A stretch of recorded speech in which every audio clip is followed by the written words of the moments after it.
We're live at the Artichoke Conference Centre where the national vote recount is continuing. Today there were some developments here meant to speed up this process. And to talk to us about that is Mr. Sis Gunraj. He's one of the commissioners on the Guyana Elections Commission. Mr. Gunraj, thank you very much for joining us. Good evening. Thank you, Neil. First of all, today we learned that there will be 2 additional stations here. Yes, Neil. As we indicated prior, there will be 2 new stations today. This is a decision long in coming. It should have been more than two, because we've identified several locations where stations can be added in the facility. However, after about 4 or 5 days of waiting on a response from the National COVID-19 Task Force and not receiving any, this morning at the commission, a commission meeting, we decided to implement 2 new stations. I understand that later on in the day that we received the communication, but I haven't seen that communication. But today, tomorrow, those 2 stations will be implemented. But let me make a quick comment on that. My information from the public domain, from the PRO at the to the media, is that one of those stations will be assigned to Region 6, bringing the total number of stations conducting recounts for Region 6 to 3, and 1 will be assigned to Region 7. I don't believe that makes logistical or logical sense, because you have Region 4, which is the largest region, which accounts for 40% of the uncounted ballots so far. I think there are about 1,700 boxes currently, and there's more than 700 boxes for Region 4 that are uncounted uncounted. And you have 3 stations continuing, which is 25% of the stations dealing with 40% of the boxes, which is doesn't make any sense to me, if you ask me. And there were complaints today by the PPP that the counting station 10 was being slowed down because GECOM took a decision to hire, to promote an IT officer called Mr. Livan. I have his name somewhere, but is the IT officer who was involved in the scandal at Ashman's building when the whole process was aborted. Could you talk to us about why that decision was made to hire Mr. Enrique Livan?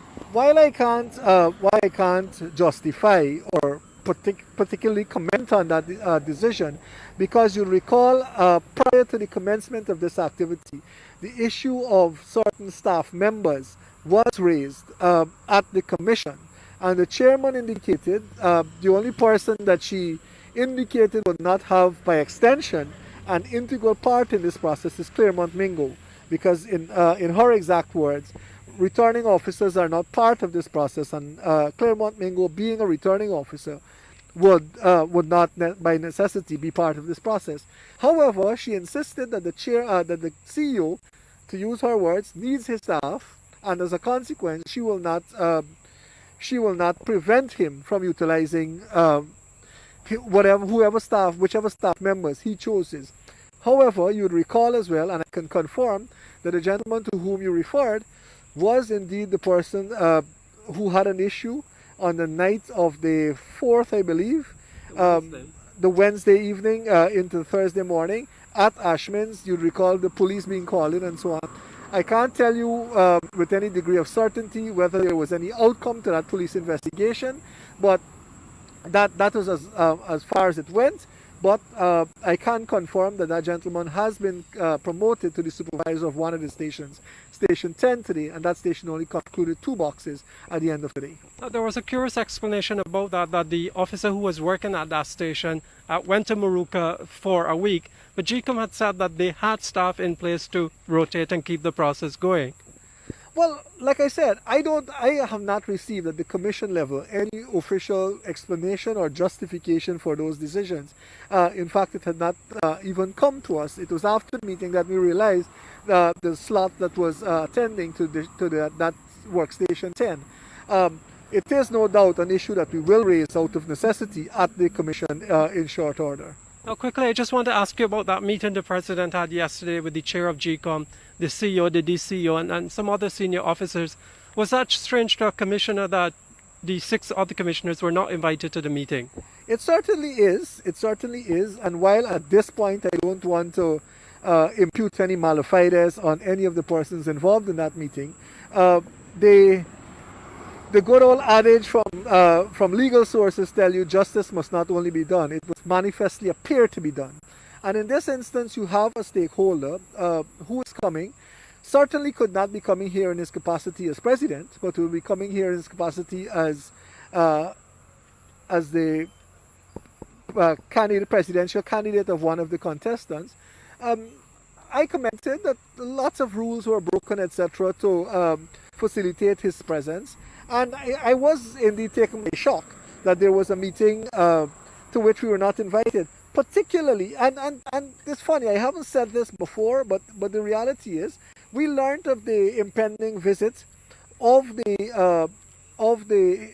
David Granger to this facility, not officially. In fact, on Sunday morning, I received a call that there was a swarm of policemen out here early in the morning, and upon inquiry I learned that, look, he is attending. I got here about 8 o'clock, he got here a little after 8, and the building was overtaken by police officers, liaison officers, media, presidential media, etc. And that is what occurred. In relation to the meeting, all I can say is that I'm hopeful that, or I'm hoping that the facilities that were extended to one presidential candidate and his delegation be extended to the rest. You'd recall last week when Mayor Jagdeo visited this facility and he spoke briefly with the chairman. He was accompanied by myself as a commissioner and Commissioner Charles Corbin, who was present when he had a brief discussion with the chairman. Thank you very much, Mr. Gunraj. Good evening. Mr. Says Gunraj, Commissioner with the Guyana Elections Commission, as you continue to cover the national vote recount from the Artachong Conference Center and trying to get various perspectives this evening. Now we'd like to be joined by Niall Jordan from the Citizenship Initiative. Niall has been here day in, day out. Niall, just give us an idea of the workstation you are at. Yeah, I've been stationed for the last 13 days at workstation 9. We have been plodding along, getting things done more or less at a really good pace. The GECOM teams, they alternate, and you would have a different team every other day, but 2 teams that work with us. Today's team has been very good, and over the days that we've worked with them, they have ensured to get the work done very fast. Niall, the Citizenship Initiative has been doing quite a lot of work in trying to compare statements of poll with statements of recount now. Can you talk about, of course you've been posting on your Facebook page about the pattern that you've been seeing with the SOPs and the SORs from Region 4. Yes, what we have been doing is trying to, during this recount, determine if indeed what was initially counted on election day, what kind of variances we have been seeing. And so far, and this will, evidence for this is also in the certified results for Region 1, where the first declaration that was made for Region 1 tallied very closely to the declaration that we did in our recount for Region 1. Now this is a recount, so we will find discrepancies. We will see 1 and 2 issues that would have occurred in terms of a vote being placed in a wrong envelope or so. But so far, I have not seen any evidence of malicious intent. Everything that I have seen is probably poor training that might have happened, or maybe the staff were tired after a long day and play something differently. All we have seen so far is that the statements of recount continue to match the statements of poll. So now, could you just give us a sort of the mood in these workstations? I mean, I know it's been 13 days. Are people getting along now? Is the mood better as the days go by? Yeah, the mood was never, there was never really any hostility in the mood or anything like that. What we have seen is party agents that want to defend their party strategy and the party position, and will voice those opinions. And if there's a difference in opinions, well, then things can get a bit louder. But there's no real hostility between the party agents, you know. So the mood is one of, we have to get the work done. But there are some delays being caused by the various queries being raised by the incumbent party. You know, this recount was supposed to be a verification of the ballots cast to count the votes, but somehow it has blossomed into more than that, where it's become a full audit of the box. So basically what's happening now is questions are being asked about every single paper that's in the box. Now, this is a good thing in terms of transparency of the process. We get to examine everything minutely, and I think that that's a good thing for us in Guyana, because then everybody gets to know what really transpired on elections day. And just quickly, sorry, I know I said the last one just now, but just quickly, the staff that is doing this recount, what assessment would you give of them? Are they trained, as GECOM says they are? This recount staff, yes, from what I have seen, they are very knowledgeable about the process and how it's supposed to happen. Thank you very much. Thank you very much. Niall Jordan from the Citizenship Initiative talking to us there. He works at the recount station number 9, which has been recounting votes from district number 4, the largest electoral district, as you know, the one where the entire process was delayed. There were 2 declarations. One particularly, the High Court had ruled had breached the law, and then a second one which was also questioned, and that has brought us to the recount. Now, after every ballot box is counted, what is produced is called the statement of recount, and all of those statements then go to a tabulation center where all the numbers from there are then added up. So Mark DeFrance from A New and United Guyana has been working in the tabulation center. So Mark, thank you very much for joining us tonight. You're welcome, Neil. Thank you. I just want to have a feel of what happened today in the tabulation center. What we know is that all the SORs from Region 1 has been completed, and now you mentioned to me earlier that there's just one from Region 2 left. Yeah. So as of yesterday, we had the official documentation stating the end of the tabulation process for Region 1 has been completed. As we know, in the order which is gazetted, the number 10 is the process whereby it has to go through the supervisor of the tabulation room, and then it's signed off by the parties which would have been present for that region. So we know that was finished. Today, we continue the tabulation as normal. Region 2 is almost complete. I know of one ballot box, 2116, which is pending still. So hopefully tomorrow we get that completed. Maybe we can complete the tabulation aspect of Region 2. In terms of getting an actual result or declaration for the region, in the gazetted order, number 12 speaks about the CEO, after receiving this report from the supervisor of tabulation, he is supposed to prepare a summary of the observations which would have been noted for the regions. And that is what is pending still. And that is, after it's completed by the CEO, it's submitted along with the matrix for each region. So the matrices of all the regions, and that is submitted to the Commission. I had a question about how that tabulation process works, because in the declaration for Region number 1, there was a question of whether after the matrix is prepared, whether the observation report has to go along with it, and that seemed to have been the case that resulted in a delay of that declaration for Region 1. Well, the issue is that I think there was not enough clarity in terms of the actual process, and Region 1 being the first and foremost region to be completed, that is where all questions would have been raised, and then it was the Commission and Secretary's decision how to implement what is there in the order as gazetted.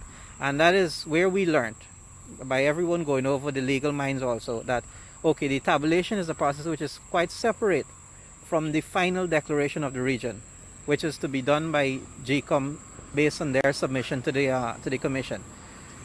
With with regard to what is being done for the other regions, right? It's a similar process. Now that everything has been established, the protocol in terms of how you go about making a declaration or finishing a tabulation for one region, then all the rest will follow suit.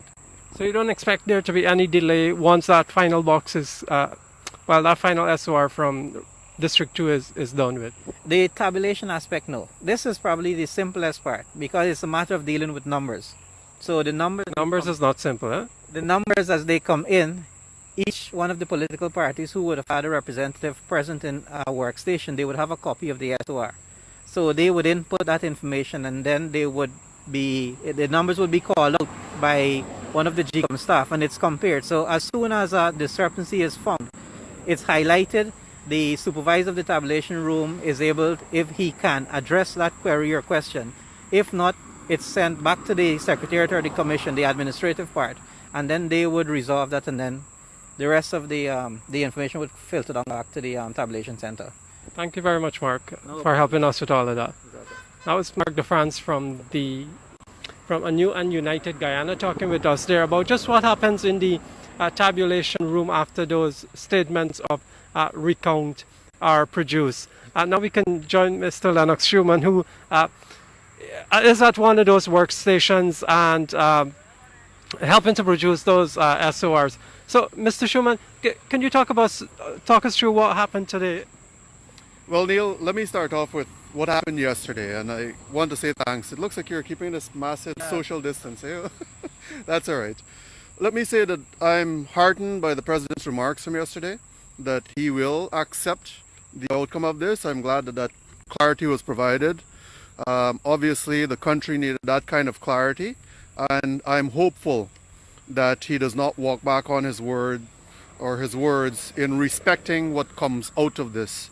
What happened today, I'd be remiss if I did not mention that we are very disturbed by the fact that the person who was in charge of the flash drive at Ashman's building that caused so much confusion, that person has been promoted and is now actually a supervisor at Station 10 in this structure. And I say that because it seems as though that workstation only counted 3 boxes today. By 1 o'clock they had only finished 1. By 3:15 they had only finished 2, then they broke for lunch, and I think they counted 3. At that rate, it is going to continuously slow up the process, and we are very, very wary of that. And I think the country is tired of this exercise in itself. They just want to see it completed. So anything that is put as a hindrance to the acceleration of this process really, really concerns us. We are also happy to know that we are going to get 2 more workstations tomorrow. We do have personnel for those. What we are not exceptionally happy about right now is the allocation of those. One of them will be given to Region 6 and one to Region 7. With Region 4 at this point comprising the largest region, we were hopeful that one of those would be placed in Region 4 and the next one could be placed in Region 6. And then we simply progress along that route so that when the workstation comes up, it gets allocated either to Region 4 or a new region. And we are going to engage the Commission on that. In terms of how things are going on in there, I'm generally in the tabulation room. And as the SORs come in, I take a look at those. I also take a look at the observation reports. And there is a very interesting pattern that exists. I cannot say it's a pattern of substance. It's a pattern of accusations. What we have seen is that the AP and UAFC, they have thrown out pretty much like the kids in the bathwater and everything, all of these accusations that they have not produced a single shred of evidence to support that, and they continue to infringe on the rights of Guyanese by making baseless allegations and identifying voters. Remember, this was supposed to be done by a secret ballot. So how am I going to walk into a room now and identify a voter? That is an infringement on that person's rights. So those things are very, very disturbing.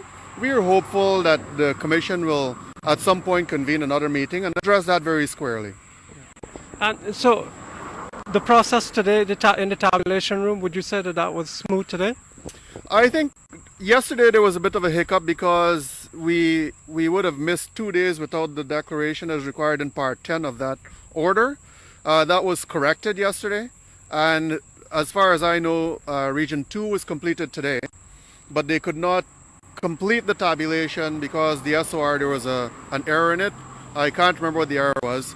So we're hopeful that tomorrow we could correct that and get it as part of our matrix, and that by the next day we are going to be able to conclude Region 2 decisively. Thank you very much, Mr. Schuman. Thank you, Neil. Have a good night. You too. Mr. Lennox Schuman from the Liberty and Justice Party talking to us there. Now we can quickly join Josh Kanai from the New Movement. Josh, you're working at the hospital and you've been coming here as well. Just tell us how that has been for you. Well, it has been a bit hectic. Sleepless nights, getting in a short amount of sleep, like 3-4 hours. But you know that with success, and for you to achieve success, you have to put in the work. And it's only at this point in time, while you're young, that you should be able to put in the work. So I have no complaints and no regrets. Your thoughts about just the process as it has been ongoing? Well, thankfully I'm alive. I'm not a dead voter. And this entire process, it has sped up a bit. But as of today, we saw a bit of a backlash where the speed at which it was going started to dwindle down. And some stations, I believe only two stations for Region 4 ended up doing just 3 boxes because of the same very baseless allegations Mr. Schuman just highlighted. And we hope that these process can be sped up again, and we hope that the AP and UAFC can see that these allegations which they continuously make has no merit, it has no effect on the recount and the process that is going through. So I'm hopeful that again this week we can see with the 2 new workstations that this process will be ramping up into about 70 to 75 boxes a day. Now, Josh, when you decided to get involved in politics, you obviously didn't think that you'll be here. Has this been overwhelming at all? Yes, it has been overwhelming, and I remember clearly just after the Ashman's experience, I made a very deep a lot of feelings was in that post, basically saying that I regret telling my grandparents that, hey, something like this that you're telling me about rigging and all the nonsense that occurred back in the 1970s, 60s, 80s would not occur again. We're a changed country, and I argued strongly against that. But now I'm here just standing in the presence of all of it, and I'm like, wow, maybe I should just go sit by the graveside and apologize, because it was a feeling that I didn't expect to feel, and it just caught me off guard. Thank you very much, Josh, for sharing that with us. Josh Kanai from the New Movement speaking with us there.